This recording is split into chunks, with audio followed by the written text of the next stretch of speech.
Aujourd'hui c'est une vidéo un peu détente pour moi parce que j'en prépare d'autres qui sont vraiment chronophages. Oui je sais c'est un néologisme, c'est un mot qui ne se dit pas, qui est inventé, tout ça, mais t'auras compris. J'ai déjà fait une vidéo sur le nombre de séries optimales mais j'aimerais un petit peu revenir dessus. Ça fait quelques jours que je suis sur une réflexion et Jeff Nippard vient d'arriver et sortir un truc un peu complémentaire, donc c'est le moment, je me lance, j'y vais.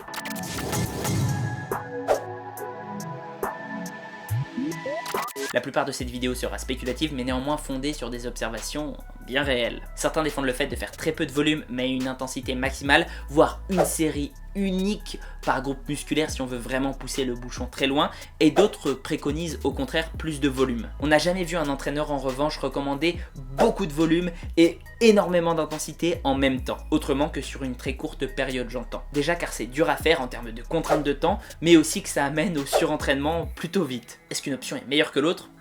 Je sais pas, mais je pense que déjà, différentes personnes répondent à différents types de stimuli de façon différente. Puis pour une même personne donnée, un stimulus S n'aura pas du tout les mêmes effets suivant l'avancement de sa carrière sportive. Tout dépendra aussi des objectifs. Je pense par exemple qu'il est plus facile de prendre de la masse musculaire avec un volume plus élevé, mais de la conserver avec une intensité plus élevée. Le volume permet de se pousser dans ses derniers retranchements. Exemple avec un test de répétition maximale, on sent bien qu'après cette répétition, on pourrait en faire plus et dans la même série, si on nous enlevait du poids. Je vois ça un peu comme une action qui coûte des points. Imaginons que tu as un stock de 15 points d'énergie et qu'une RM ça t'en demande 10. Tu ne pourras pas faire 2 RM. En revanche, si tu prends moins lourd, disons une action qui coûte 4 points, et que tu fais 3 répétitions de cette action-là, eh bien tu arriveras plus proche de ton échec que avec ta répétition maximale. Plus tu vas arriver proche de ta limite sur chaque série, mais je te déconseille sincèrement d'aller jusqu'au bout parce que si tu vas à l'échec vraiment, eh ben toute ta séance sera impactée, voire tes séances après dans la semaine. Plus tu vas stimuler ton hypertrophie. L'idée c'est de prendre des poids adaptés pour arriver à ce seuil sur le plus de séries possible. Cependant comme les choses sont toujours un peu plus complexes que de simples schémas,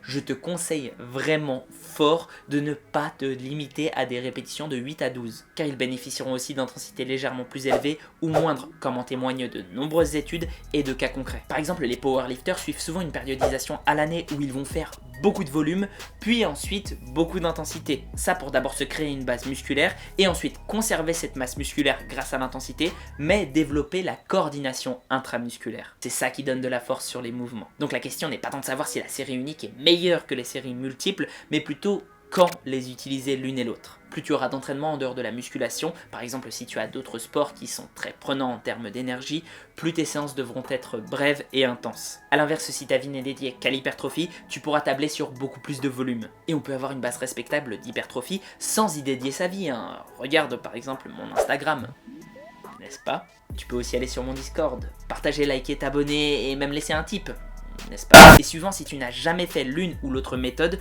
tu auras tout intérêt, si jamais tu te retrouves en face d'un plateau, à l'essayer. Maintenant, est-ce que la série unique est forcément l'unique façon d'augmenter son intensité? À mon avis, tu devrais y aller progressivement dans la réduction de ces dernières, parce que tu seras pas forcément habitué à mettre autant d'intensité au début, et tu risques de te blesser. Ça, ou tu seras pas vraiment dans l'intensité, donc ça servira à rien. Voilà, dis-moi si ça t'a plu, si t'es d'accord, si t'es pas d'accord, et sur ce, prends soin de toi et à la prochaine. Aujourd'hui, j'arrive pas à publier sur Insta et j'ai l'impression que c'est un drame dans ma vie alors qu'il y a quelques mois, j'en avais rien à foutre. Je me suis fait avoir.